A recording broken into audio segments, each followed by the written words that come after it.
Welcome to Strictly Facts, a guide to Caribbean history and culture, hosted by me, Alexandria Miller. Strictly Facts teaches the history, politics, and activism of the Caribbean and connects these themes to contemporary music and popular culture. Hello, everybody. Wagwan Panwatagwan. Welcome back to another episode of Strictly Facts, a guide to Caribbean history and culture, the place where we dig into Caribbean history, culture, and the complex and beautiful ways we continue to shape who we are. I am your host, Alexandria Miller, and have been really working through questions just based off our last two episodes and really coming to understand who we are as a people and how we change, right? And so in our recent episodes, we looked into certain customs and things of who we are, touching on art, touching on Junkanoo, touching on the front room, and how they've changed, and in some cases, how they faded. Today, I sort of want us to sit with that a bit and just ask you all, what does it mean to be Caribbean when the traditions we grew up with start to shift or disappear? And maybe more importantly, how do we define ourselves when these customs change? Let's start with sort of what we know. Culture is not frozen. It's not meant to be a frozen thing. And certainly for us, as Caribbean people who are constantly moving and migrating and returning, culture is never and has never been a still thing. It has always been dynamic, birthed from struggle, layered with influence, molded by their need to survive, to resist, to belong. Junkanoo, for example, is not just a parade, it is a remnant of defiance, of African celebration and masquerade, born under the weight of colonialism and slavery. It's a creative resistance, but it's also fun and messy and ours. When we see fewer Junkanoo parades or when the festivals get commercialized and packaged for tourists, there's kind of a sort of grief we can really come to understand, right? A worry that we're losing something, that something essential is slipping away. But here's the thing, I don't think culture ever truly disappears. It just translates, it transforms. Just like our ancestors took European knowledge and instruments and things and really turned them into things that are ours, right? Tools of rebellion, of rhythm and resistance. We've always taken what we've been given and made it something our own. So maybe the question isn't, are we losing culture, but rather, what are we doing with it now? I look around and, when I see and think of our Caribbean culture and customs, I still see that spirit of who we are in a lot of ways. I still see it in the music, whether it's soca, whether it's dancehall, whether it's a fusion of our genres. It really is still a mix of our roots with maybe global sounds, right?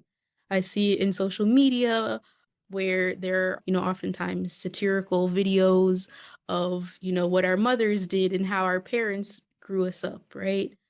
And so just so much layered and layers of cultural references that only we can really intuitively understand. I see it in the costumes, during mass, right? There are so many ways that these things translate.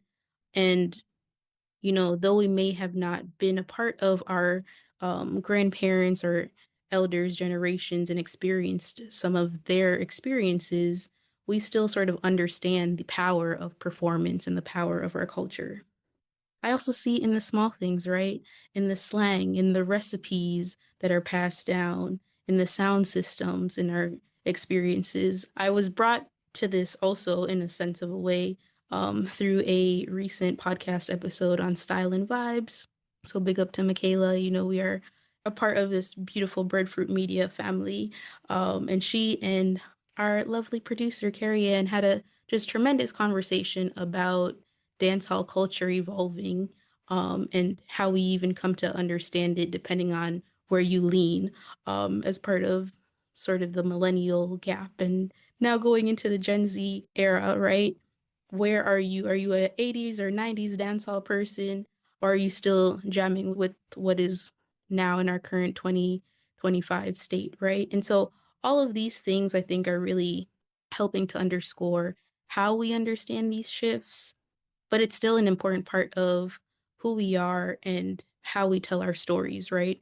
Through podcasts like this one, through TikTok, through YouTube, culture is living. It's not just always showing up in the same clothing to make an analogy. And I think in a lot of ways, it's not just the younger generations that are changing things too, right? Our parents and our elders are getting hip to things, right? I'm sure a lot of you get the WhatsApp voice notes and, stories from elder family members and in the group chats, right? They are also certainly a part of this evolving generation and this evolving culture that make up who we are. That's exactly sort of what I mean when I say translation or transformation. It's still us, it's just, under a different dialect of the culture that has changed. I also want us to sit with identity for a second, right? What would it mean for us to be Bahamas or Jamaica without Junkanoo, for instance, right? Who are we without certain festivals and storytelling traditions that we have regularly? Maybe the better way to ask this is, what parts of us remain no matter what the form looks like? I think, being a Caribbean person born in the diaspora, it's more than just a single tradition. It's the way we blend. It's our languages, the cuisines, the religions, and our histories. It's why I started this podcast, right? It's the way we survive and celebrate in the same breath, the way we honor both roots and rhythm. I always want us to think back to the ways that our culture has never broken, right? It may bend, but it doesn't break. And that I think is something that's always been beautiful to me. Now, none of this is to say that we shouldn't be worried about, parts of our culture that we're losing, of course. That's not what I mean. Preservation is certainly important. Archives matter, documenting our stories and our elders' experiences, supporting local artists, things like that. All of these things deeply matter to who we are. Because if we don't sort of intentionally carry these things forward, it can be erased. But I think we hold on to both of these truths at once, right? Both things can certainly be true at once. We can mourn what's fading and celebrate what's being born or reborn. So maybe the questions and the sort of things that I'm trying to unpack here, it's that maybe it's not about who we used to be, but who we are still becoming. And that's exciting in a lot of ways, right? It means that we have agency. It means that we're growing. Sometimes, things don't look the same, but it does mean that we're evolving and we get to shape the next version of who we are. We get to decide what we carry forward, what we decide to reinterpret, what we decide to leave behind in some ways. And I believe there are a lot of ways that, we are still a people of call and response. We are still a people of rhythm and resistance. We are still a people who turn struggle into song. And so when you're listening right now, I want to ask you, what does being Caribbean mean to you when the old ways start to shift? Do you see echoes of our tradition in new forms? Do you feel the same spirit even if it's showing up on a smartphone screen or on Instagram? Tell us your thoughts. Send me an email, send us a DM, send us a voice note. We have a way for you guys to send us a voice note on the website. But let's build this conversation together and really help us to understand each other and how we see our beautiful culture evolving. Because, this podcast is not just mine, it's ours. It's another way for us to tell our story of who we are, and the story is still being written. So, with that, I will close. I thank you all for listening to me rant a little bit and for, just being part of the Strictly Facts journey. I, as always, am your girl, Alexandra Miller.